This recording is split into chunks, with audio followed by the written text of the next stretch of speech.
Hi guys, this is Christy PH. Good morning, good afternoon, and good evening.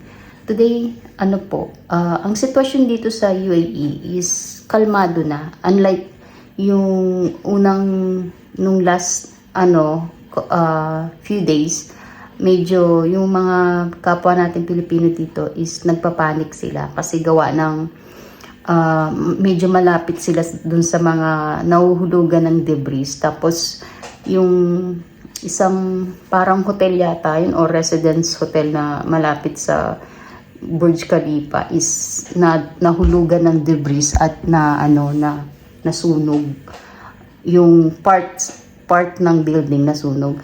Tapos yung ibang mga kababayan natin is nagpapanik sila masyado. Nag-iisip sila baka maapektuhan nga masyado, ganyan.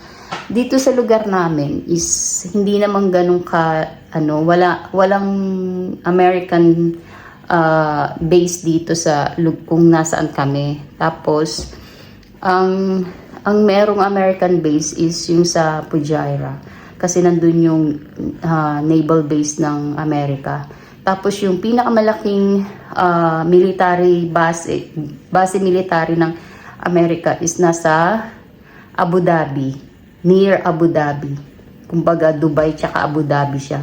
Kaya ramdam ng mga kapwa nating Pilipino yung nangyayaring pag-atake ng Iran. Pero as of this moment, aray ko budoy. Nag-advise na ang government ng UAE na safe na ang UAE, ganyan. Kasi pag nagpanik ka, wala rin naman mangyayari, di ba? Tapos wala rin naman tayong maasahan sa gobyerno natin. Kumbaga, advice ko lang sa mga kapwa natin Pilipino na dito sa UAE, huwag kayo masyado magpaka-stress. Baka yan pa yung ikamatay nyo, mauna pa kayo sa gera.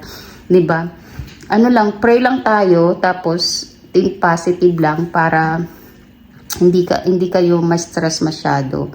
Dito sa lugar namin, tahimik naman. Pero this morning, around 2 a.m., may mga jet fighter na lumilipad. Ngayon, wala na. Kaninang umaga meron mga jet fighter. Kasi nga, siguro, yung mga chinecheck siguro ng government kung safe na, walang mga diba? Gano'n naman, yung natin. Kaya safe naman dito, hindi pa naman ako nagpapanik. Kasi magpanik ako, wala rin naman mangyayari. 'Di ba? Katulad ng pandemic, hindi rin ako nagpapanik kasi nga stress lang ba? Tsaka pananalig lang sa Panginoon, 'di ba? Pray lang, ganyan. Hangga't malakas yung faith mo kay God, guide ka naman ni God. Tsaka protektahan ka naman ni God, 'di ba? Ganun lang. Yun, safe pa naman ang UAE. Patuloy ang buhay. Tahimik pa naman. Ganyan. Wag natin ilihis at wag natin kalimutan ang corruption na nangyayari sa bansa natin. Kasi ang bansa kasi nga ang UAE may defense mechanism sila, 'di ba? Ang advance sila. Ang naiisip ko kasi ang delikado yung mga bansa na mayroong US militar, 'di ba? Kasi nga yun ang unang titirahin ng kalaban, yung US militar, 'di ba? Ngayon napapaisip ako na ang bansa natin, ang daming EDCA, 'di ba? US militar. Parang napapaisip ako na kawawa yung bansa natin kapag nangyari yung gera-gera, 'di ba? Kasi hindi tayo advance eh. Ang China advance talaga, future talaga yung iniisip nila, 'di ba? Hindi tayo advance. Yung bansa natin hindi siya advance, hindi future ang iniisip. 'Di ba? Ang iniisip nila is yung bulsa ng mga government official. Yun yung doon na pupunta yung tax money natin, 'di ba? Doon na pupunta imbis na sana gawing advance yung bansa natin, especially sa defense natin, gawing advance, bilhan ng mga, yung mga ano ba, yung mga pang-defense natin, di ba? Imbis na pagnanakaw ang isipin nila, no? Kaso lang, ang nangyayari sa Pilipinas kasi is, ang importante sa mga government official natin is yung ano, yung mga bulusan nila, yung pansariling interest nila. 'Di ba? Hindi yung kung ano yung protection para sa mga tao, 'di ba? Sa Pilipinas, sa country natin, yung protection ba? Hindi nila iniisip yun. Kumbaga, ang sariling interest nila yung iniisip nila, ang sariling pagpapayaman ang iniisip nila. Kaya nakakaawa. Kumbaga, nakakainggit. Kasi nakakainggit yung ibang bansa na kaya nilang protektahan ang bansa nila, ang tao nila, laban sa mga kaaway nila, 'di ba? Katulad ng ng etong UAE, 'di ba? Ang galing nila. Yung mga missile na nilalaglag na nila, nahaharang nila, 'di ba? Tapos nakokontrol kagad nila yung sitwasyon. Yan yung mga dapat nating anuhan. Kaso lang, ang bansa natin is, bukod sa may weak leader tayo, may mga magnanakaw pa tayo, mga government official, 'di ba? Kumbaga, nakakaawa, as in nakakaawa talaga. Kung ikaw isang hindi mo ngayong panahon na to, hindi mo alam paano mo i-advertise ang Pilipinas, na i-encourage yung mga turista na pumunta sa bansa natin. Hindi mo magagawa yung ganun kasi nga, bukod sa hindi na safe ang Pilipinas, yung mga tao sa Pilipinas is gutom 'di ba? Gutom, tapos mahal ng mga bilihin. Paano mo hikayatin yung mga turista pumunta sa Pilipinas? Hindi nga safe. Kasi buday. Tapos yan, tuloy ako dito sa pusa ko. Ay, nako, talaga, nakakahabag. Nakakawa yung iba natin mga dito, mga kapwa Pilipino natin na na-stress, na nagpapanik sa nangyayari. Kasi nga, hindi sila strong, hindi sila ganun ka-strong na humarap sa mga ganitong sitwasyon, di ba?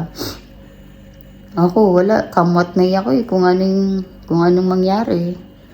Anong gagawin natin, di ba? Kung maging war zone tong UAE, anong magagawa natin? Diba? Kahit na dasal na lang ang magagawa natin, diba?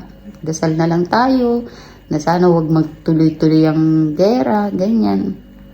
Kasi alam nyo guys, yung statement ni Donald Trump, no, na the China can buy oil from us, the Russia, if they need oil, they can get oil from us, ganyan. Yung parang feeling ko, kaya binubomba ng Amerika ang Iran is from their own interest din, na parang business, di ba? Kasi business yun dahil ayaw papasukin ng Iran ang Amerika sa bansa nila, kasi nga mayaman sa natural resources ang Iran, oil, gas, and everything, kaya ayaw nilang papasukin. Ngayon, ang ibang nagpo-protesta against sa government ng Iran is like nila na parang freedom, independence, parang ganon, freedom ba from their government, ganyan. Pero para sa akin ang nagbubukod tangi Iran ang hindi hawak ng Amerika. Kaya ang Amerika is eager to get the Iran to enter Iran, na maging maging under nila ang bansang yun. Yun ang naisip ko. Kung baga, tignan mo, mga iba't ibang bansa may mga American bases sila, di ba? Ganyan. Alam mo, sa totoo lang, parang parang ang Amerika, parang greediness na yung naisip nila eh. Sinasabi lang nila for humanitarian reason kung bakit nila binobomba ang ganito, ganyan. Para sa akin, hindi. Business talaga ang pakay ng Amerika. Tignan mo, yung katulad nito, example nito, yung Taiwan. Silang nagsusupply ng mga weapon, military things or stuff nila sa Taiwan, 'di ba? Tapos inuudyo ka na against China, ganyan, 'di ba?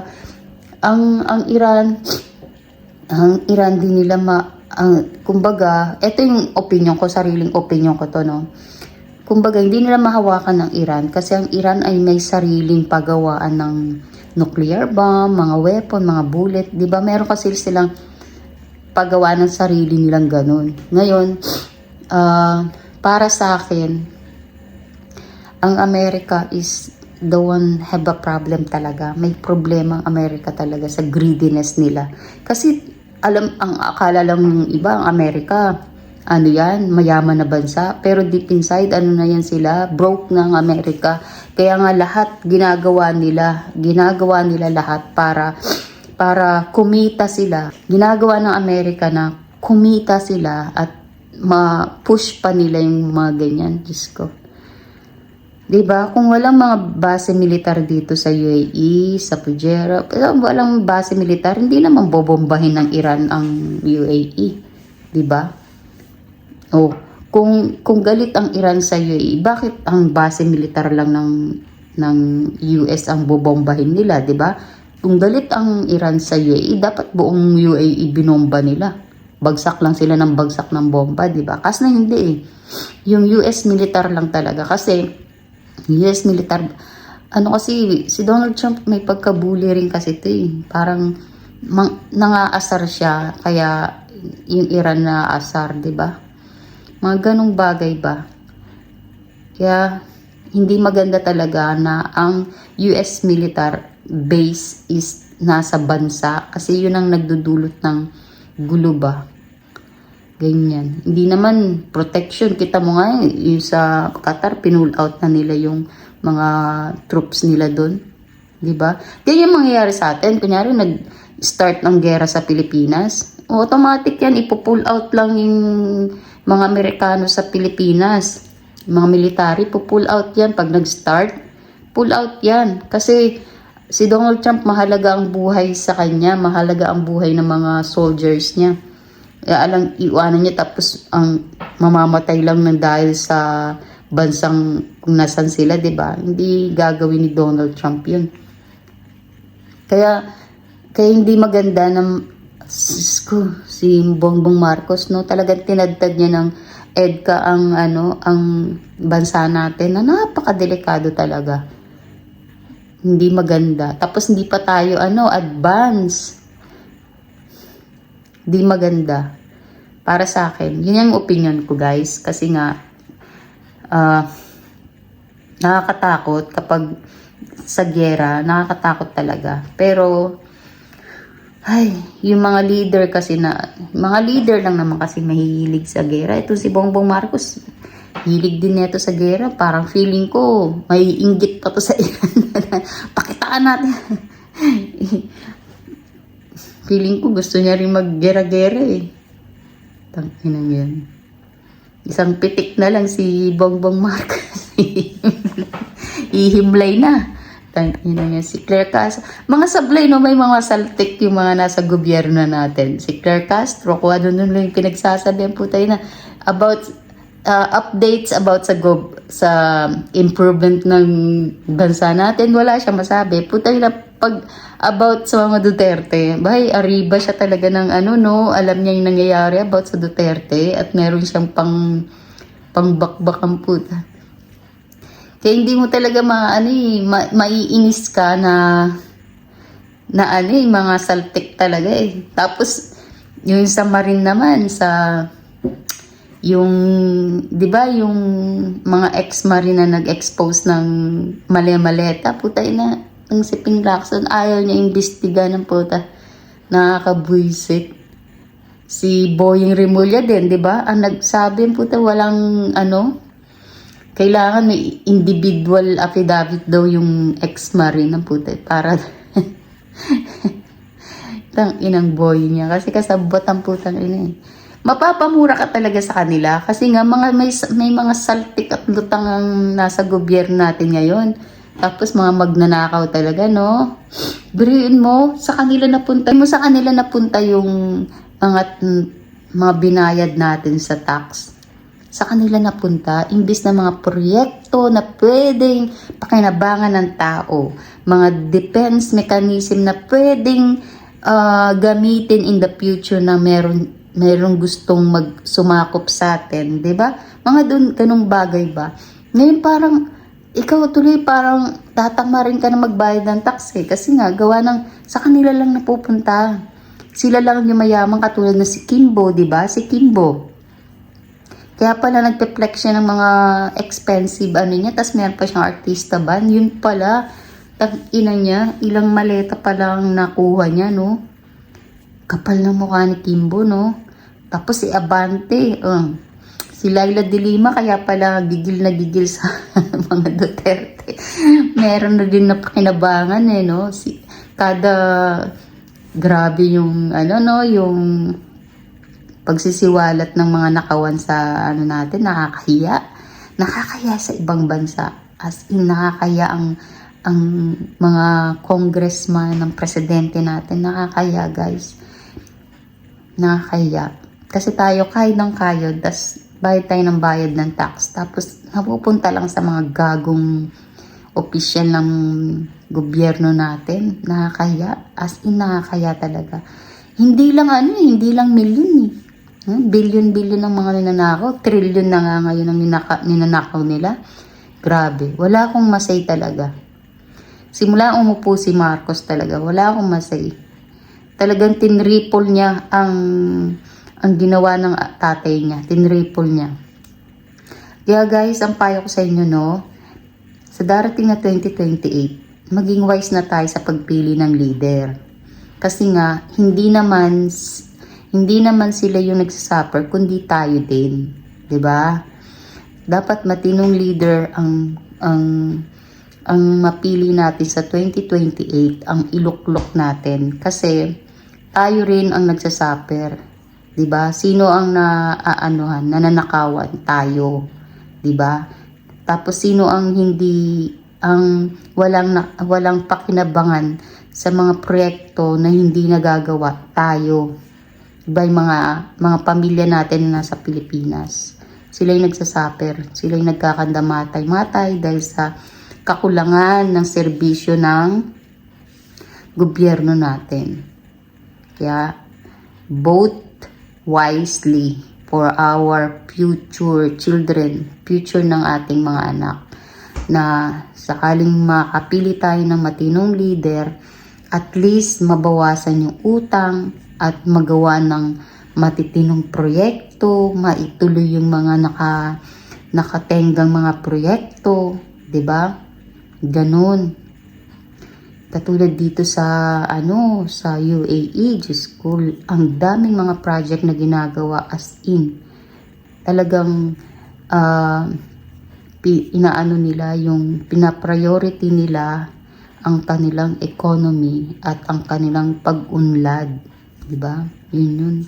Sana ganun din tayo. Tapos yung benepisyo ng mga local people nila, ang ganda. Sana ganun din tayo. 'Di ba? Sana ganun din. Sana mapapa-all ka na lang eh. Yung benepisyo ng mga local people dito, ay naku, mapapawaw ka na lang. Kaya maraming mayayaman na local kasi nga meron silang support from their government. Ganyan sana sa atin, no? Para wala ng gutom. Na tapos, mapapahay ka na lang. 'Di ba? Okay guys, this is Christy BPH. Don't forget to like and subscribe to my YouTube channel para may update. May update akong maibibigay sa inyo about sa nangyari dito sa UAE. Bye!